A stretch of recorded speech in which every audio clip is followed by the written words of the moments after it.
ನೆನ್ನೆ ಬೇರೆ ತಿಂಡಿ ಮಾಡಿಸಿ ತಿಂದೇನೆ ಹೋಗಿದ್ದೀನಿ. ಇವತ್ತು ಮಾಡಿಸಿ ತಿಂದೇನೆ ಹೋದ್ರೆ ರುದ್ರ ತಾಂಡವಾಡ್ತಾಳೆ. ಬೆಟರ್ ಎಲ್ಲಾದ್ರೂ ಹೊರಗಡೆ ತಿನ್ಕತ್ತೀನಿ. ಏನಿವತ್ತು ತಿಂಡಿ ಮಾಡು ಅಂತ ಹೇಳಲೇ ಇಲ್ವಲ್ಲ? ಏನ್ ಮಾಡ್ತಾವನೆ? ಇಲ್ಲ ಪಕ್ಕದಲ್ಲಿರೋಳ್ ಮನೆಗೆ ಹೋಗಿ ತಿಂಡಿ ತಿನ್ನೋಣ ಅಂತ ಏನಾದ್ರು ಪ್ಲಾನ್ ಹಾಕಿದಾನ? ಏನೇ ಆಗ್ಲಿ ಇವತ್ತೊಂದು ಪ್ಲಾನ್ನ ನಾನು ಹಾಳು ಮಾಡ್ಬೇಕು. ರೀ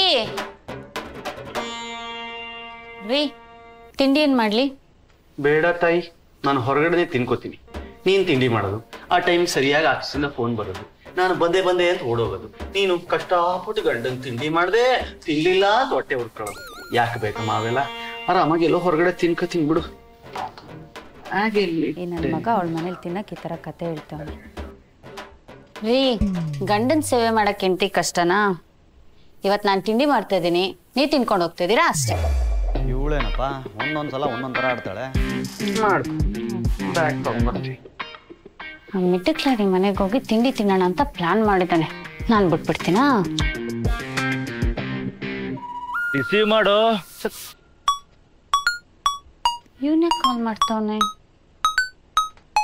ಹಲೋ ಮಗ, ಸಾರಿ ಕಣೋ, ನಿನ್ನೆ ಫೋನ್ ಮಾಡಕ್ ಆಗಿಲ್ಲ.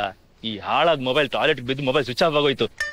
ಅದೇ ಹೇಳಿದ್ನಲ್ಲ ಆ ತರದವರು ಅಂತ. ಅವ್ರ ಕಾಂಟ್ಯಾಕ್ಟ್ ಸಿಕ್ಕಿದೆ ಕಣೋ. ನಾಳೆ ಹೋಗೋಣ ಆಯ್ತಾ? ನೀನ್ ರೆಡಿ ಇದೆಯಲ್ಲ? ಹಲೋ ಹಲೋ ಮಾತಾಡು. ಅದೇ ಕಾಂಟ್ಯಾಕ್ಟ್ ಸಿಕ್ಕಿದೆ ಕಣೋ. ಅಣ್ಣ ಅಣ್ಣ ಆ ತರದವ್ರು ಅಂದ್ರೆ? ಅಯ್ಯಪ್ಪ ಇವ್ನು ಹೆಂಡ್ತಿ ರಿಸೀವ್ ಮಾಡ್ಬಿಟ್ಲಾ? ನನ್ ಮಗ ಪಕ್ಕದ ಮನೇಲಿ ಮಾತ್ರ ತಿಂಡಿ ತಿಂತಾನೆ ಅನ್ಕೊಂಡೆ ಊರಡಿ ತಿಂತಾನೆ. ಮಾಡ್ತೀನಿ ಅವ್ರಿಗೆ. ಬಕ್ರಾ ಅದೇ ತಾನೆ ನೀನು ನೋಡ ಲಿಕ್ಕೇಗೌಡ. ನೀನ್ ಹೆಂಡ್ತಿಲ್ ಬಕ್ರಾ ಮಾಡ್ತೀನಿ ಅಂತ ಹೇಳಿದ್ದ, ಹೇಳ್ದಂಗೆ ಮಾಡ್ಬಿಟ್ಟ, ಸಿಕ್ಕಾಕ್ಸ್ಬಿಟ್ಟ. ಏನ್ರಿ ಅದು ಬಕ್ರಾ? ಏನ್ರಿ ಪ್ರ್ಯಾಂಕ್ ಮಾಡ್ದ ಅಂದ್ರೆ ನಮ್ಮ ಫ್ರೆಂಡ್ಸ್ ಗ್ರೂಪ್ ಇದೆಯಲ್ಲ, ಇದ್ರಲ್ಲಿ ಯಾವ್ದಾದ್ರು ಹೊಸಬ್ರಿಗೆ ಮದ್ವೆ ಆದ್ರೆ ಅವ್ರ ಹೆಂಡ್ತಿಗೆ ಫೋನ್ ಮಾಡೋದು, ಹಿಂಗೇನೋ ಪ್ರ್ಯಾಂಕ್ ಮಾಡಿ ಬಕ್ರಾ ಮಾಡೋದು. ಹೇಳ್ದೆ ಅಲ್ಲ ಕಣ್ರಿ, ಫೋನ್ ಮಾಡಿದ್ರೆ ನನ್ನ ನಂಬರಿಗೆ ಕಾಲ್ ಮಾಡ್ಬೇಕಿತ್ತು, ನಿಮಗೆ ಯಾಕ್ರಿ ಮಾಡ್ದ? ಮದ್ವೆ ಆಗಿದೀವಲ್ಲ, ಹೆಂಡ್ತಿ ನಂಬರ್ ಯಾರಾದ್ರೂ ಫ್ರೆಂಡ್ಸ್ ಕೊಡ್ತಾರ? ಕೊಡಕ್ಕಾಗಲ್ಲ. ಆಮೇಲೆ ಈ ಟೈಮಲ್ಲಿ ನಾನು ಆಫೀಸಿಗೆ ರೆಡಿ ಆಗ್ತಿರ್ತೀನಿ ಅಂತ ಅವ್ನಿಗೆ ಚೆನ್ನಾಗಿ ಗೊತ್ತು. ಫೋನ್ ನಿನ್ನ ಹತ್ರ ಇರುತ್ತೆ ಅಂತ ಅವನೇ ಗೆಸ್ ಮಾಡಿರ್ಬೇಕು. ಮೋಸ್ಟ್ಲಿ ಗೆಸ್ ಮಾಡಿ ಫೋನ್ ಮಾಡಿದಾನೆ, ನೀನ್ ಬಕ್ರಾ ಆಗಿದ್ಯಾ. ರೀ ಇದನ್ನ ಹೇಳಕ್ ಇಷ್ಟೊಂದ್ ಯಾಕೆ ತೊದಲ್ತಾ ಇದೀರಾ? ಯಾಕೆ ಬೆವರ್ತಾ ಇದ್ದೀರಾ? ನಾನೇಲಿ ಬೆವರ್ತಾ ಇದ್ದೀನಿ, ಬಿಸಿಲ ಸ್ನಾನ ಮಾಡ್ಕೊಂಡ್ ಬಂದಲ್ಲ, ಸ್ವಲ್ಪ ಶೆಕೆ ಆಗ್ತಿದೆ ಅಷ್ಟೇ. ಅಯ್ಯೋ ನೀನೇನ್ ಚಿನ್ನು ಸರಿ, ನನಗೆ ಆಫೀಸಿಗೆ ತುಂಬಾ ಲೇಟ್ ಆಗ್ಬಿಟ್ಟಿದೆ, ಬರ್ಲಾ ಚಿನ್ನು? I love you. Bye bye bye. ಇವ್ ನಾಡ್ತಿರೋದ್ ನೋಡಿದ್ರೆ ಏನೋ ಮುಚ್ಚಿಡ್ತಿದ್ದಾನೆ ಅಂತ ಅನಿಸ್ತದೆ ಅಲ್ಲ. ಕಂಡುಹಿಡಿತೀನಿ, ಏನ್ ಮಾಡ್ತೀನಿ? ಓ ಚಿನ್ನು ಮೊಬೈಲು ನಮ್ಮ ಮಗ ವಿಡಿಯೋ ಕಾಲ್ ಮಾಡಿದ್ರು ಮಾಡ್ತಾನೆ. ಪಕ್ಕ ಮುಚ್ಚಿಡ್ತಿದ್ದಾನೆ ಇವನು. ಬರ್ಲಿ ಹಬ್ಬ ಇವತ್ತು.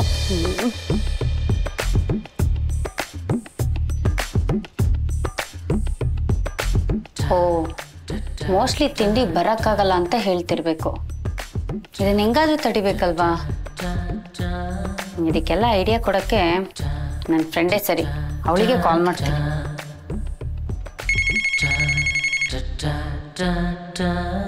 ಹೇಳಲೇ, ಏನ್ ಸಮಾಚಾರ? ಲೇ ನಾನೊಂದು ಸಮಸ್ಯೆಯಲ್ಲಿ ಸಿಕ್ಕಾಕೊಂಡಿದ್ದೇನೆ.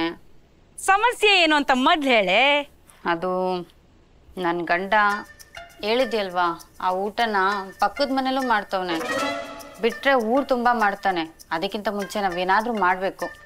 ಅಯ್ಯೋ ಇಷ್ಟೇನಾ? ನಾನಿನ್ನು ದೊಡ್ಡ ಸಮಸ್ಯೆ ಅಂತ ಅನ್ಕೊಂಡೆ. ನೋಡೆ, ಇದಕ್ಕೆಲ್ಲ ಒಬ್ರು ಸಾಕು, ಅದೇ ಅವರು. ಅವರಾ? ಯಾರು? ರೇ, ಒಂದು ಮೂಟೆ ದುಡ್ಡು ಇಟ್ಕೊಂಡು ಕೂತಿದ್ದೀನಿ. ಹಾಲಿನ ಅಭಿಷೇಕ ತರ ಗುರುಜಿಗೆ ದುಡ್ಡಿನ ಅಭಿಷೇಕ ಮಾಡೋಣ ಅಂತ. ಆದ್ರೂ ಅವ್ರ ದರ್ಶನ ಬಗ್ಗೆನ ಸಿಕ್ತಲ್ವಲ್ರಿ? ಅಯ್ಯೋ 3 ತಿಂಗಳಿಂದ ನಾನೇ ಕಾಯ್ತೇನೆ, ನನಗೆ ಸಿಕ್ಕಿಲ್ಲ, ಇನ್ನು ನಿಮಗೆ ಸಿಗ್ತಾರಾ? ಏಯ್ ಯಾರೇ ಇವ್ರು? ಇವ್ನು ನೋಡಿದ್ರೆ 1 ಮೂಟೆ ದುಡ್ಡು ಅಂತಾನೆ, ಅವ್ನು ನೋಡಿದ್ರೆ 3 ತಿಂಗಳಿಂದ ಕಾಯ್ತಾ ಇದ್ದೀನಿ ಅಂತಾನೆ. ಯಾರನ್ನ ಮೀಟ್ ಮಾಡಕ್ಕೆ ಕರ್ಕೊ ಬಂದಿದ್ಯಾ? ಲೇ, ಬೆಳಗಾದ್ರೆ ಸೂರ್ಯ ಹೇಗ್ ಬರ್ತಾನೆ, ರಾತ್ರಿ ಆದ್ರೆ ಚಂದ್ರ ಹೇಗ್ ಬರ್ತಾನೆ, ಹಾಗೆ ಬಡವರ ಕಷ್ಟನ ನೀಗ್ಸೋಕೊಂಡ್ ಇರೋದೇ ಆಗ ದೇವ್ರು, ಅವರೇ ಇವ್ರು. ಆಹಾ ತಾಯೇ, ನಮ್ ಗುರುಗಳು ನಿಮ್ಮನ್ನ ದಿವ್ಯ ದೃಷ್ಟಿಯಲ್ಲಿ ನೋಡಿ ಒಳಗೆ ಕರೀತಿದ್ದಾರೆ.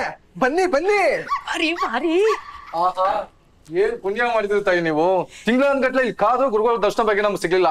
ಅಂತದ್ರಲ್ಲಿ ನೀವು ಬಂದ ತಕ್ಷಣ ನಿಮ್ಗೆ ಕರಿತಾ ಇದಾರೆ ಅಂದ್ರೆ ಆಹಾ, ಪುಣ್ಯ ಮಾಡಿದ್ರ ನೀವು. ದಯಮಾಡಿ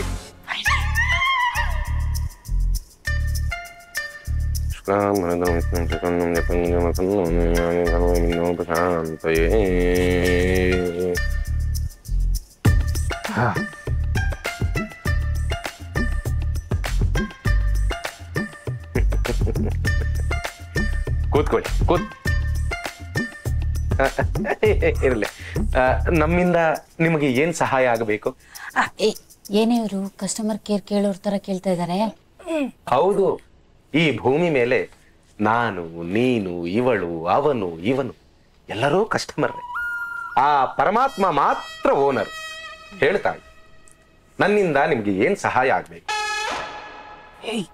ಈಗ ಹೇಳಿ, ನನ್ ಕರ್ದಿರೋದೇ ದೊಡ್ಡದು, ಮಾಡ್ಬೇಡ.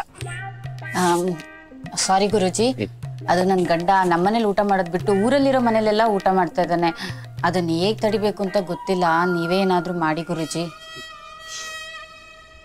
ನೋಡ್ತಾಯಿ, ಇತ್ತೀಚೆಗೆ ಅಕ್ಕಿ ರೇಟು ಕಡಿಮೆ ಆಗಿರೋದ್ರಿಂದ ಯಾರು ಯಾರ ಮನೇಲಿ ಬೇಕಾದ್ರೂ ಊಟ ಮಾಡ್ಬೋದು, ತಪ್ಪಿಲ್ಲ. ಆದ್ರೆ ನಿನ್ನ ಗಂಡ ನಿನ್ನ ಮನೇಲಿ ಬಿಟ್ಟು ಕಂಡೋರ ಮನೆಯಲ್ಲ ಮೇಯ್ತಾ ಇದ್ದೇನೆ ಅಂತ ಹೇಳಿದ್ರೆ, ಒಂದು ನೀನು ಅಡಿಗೆ ನೆಟ್ಟು ಮಾಡ್ತಿಲ್ಲ ಅಥವಾ ರುಚಿಯಾಗಿ ಬರುತ್ತಿಲ್ಲ. ರುಚಿ ಇಲ್ದಿರೋ ಬಿರಿಯಾನಿ ತಿನ್ನೋದು ಬದಲು ರುಚಿ ಇರೋ ಚಿತ್ರಾನ್ನ ತಿನ್ನೋದೇ ಲೇಸು ಅನ್ಕೊಂಡು ನಿನ್ನ ಗಂಡ ನಿನ್ನ ಮನೇಲಿ ಬಿಟ್ಟು ಊರೆಲ್ಲ ಮೇಯ್ತಾ ಇದ್ದಾನೆ. ಗುರುಜಿ, ನಾನು ಹೇಳ್ತಿರೋ ಊಟ ಅದಲ್ಲ, ನಾನು ಹೇಳ್ತಿರೋದೇನಂತ ಹೇಳಿದ್. ಅರ್ಥ ಆಯ್ತು ಬಿಡು. ಗುರುಜಿ, ನೀವೇ ಏನಾದ್ರು ಒಂದು ಪರಿಹಾರ ಹೇಳ್ಕೊಡಿ ಗುರುಜಿ, ಪ್ಲೀಸ್. ಖಂಡಿತ ನಿಮ್ಮಂಥ ಭಕ್ತರ ಕಷ್ಟವನ್ನ ನಿವಾರಿಸೋಕೆ ಅಂತಾನೆ ನಮ್ಮಂಥ ಗುರೂಜಿಗಳು ಆಗಾಗ ಅವತಾರ ಎತ್ತುತ್ತಾರೆ. ಶಿಷ್ಯ, ನಾವು ಹಿಮಾಲಯದಿಂದ ಒಂದು ಪುಡಿಯನ್ನ ತರಿಸಿದ್ವಲ್ಲ, ಅದನ್ನ ಇವರಿಗೆ ತಂದು ಕೊಟ್ಟು ಮಲ್ಲೆ ಅವ್ರು ಫ್ಯಾಕ್ಸ್ ಮಾಡೋಕೆ ಅದನ್ನ ಪ್ಯಾಕ್ ಮಾಡಿ ಇಟ್ಟಿದ್ದೀನಿ ಗುರುಜಿ. ನೋಡ್ಕಂದ, ನಮಗೆ ಎಲ್ಲಾ ಕಸ್ಟಮರು ಗುರುಜಿ ಭಕ್ತರು. ಎಲ್ಲಾ ಭಕ್ತರು ನಮಗೆ ದೇವರ ಸಮಾನ. ಅವರಿಗೆ ನಾವು ಮೇಘಾಲಯದ ಪುಡಿಯನ್ನ ಕೊಡೋಣ.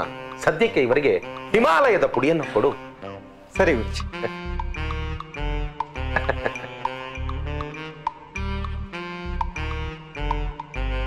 ತಗೋತಾಯಿ, ಇದನ್ನ ನೀನು ಇವತ್ತು ರಾತ್ರಿ ಊಟದಲ್ಲಿ ಬೆರೆಸಿ ನಿನ್ನ ಗಂಡನಿಗೆ ತಿನ್ಸು. ಆಗ ಅವನು ಬೇರೆಯವ್ರ ಮನೇಲಿ ಮೇಯೋದಷ್ಟೇ ಅಲ್ಲ, ನಿನ್ನ ಮನೇಲೆ ಮೇಯೋದನ್ನ ಬಿಡ್ತಾನೆ, ಊಟ ಮಾಡೋದನ್ನ ಬಿಡ್ತಾನೆ ಎಂದೆ. Thanks guruji, thank you. ತಾಯಿ, ಕೆಲಸ ಆದ್ಮೇಲೆ ಕಮಿಷನ್ ಕೊಡೋದೇ ಮರ್ತು ಬಿಟ್ರಲ್ಲ.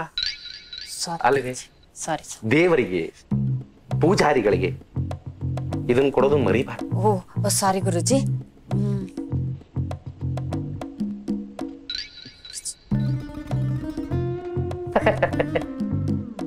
Okay Guruji, thank you. ಆಗ್ಬೋದು.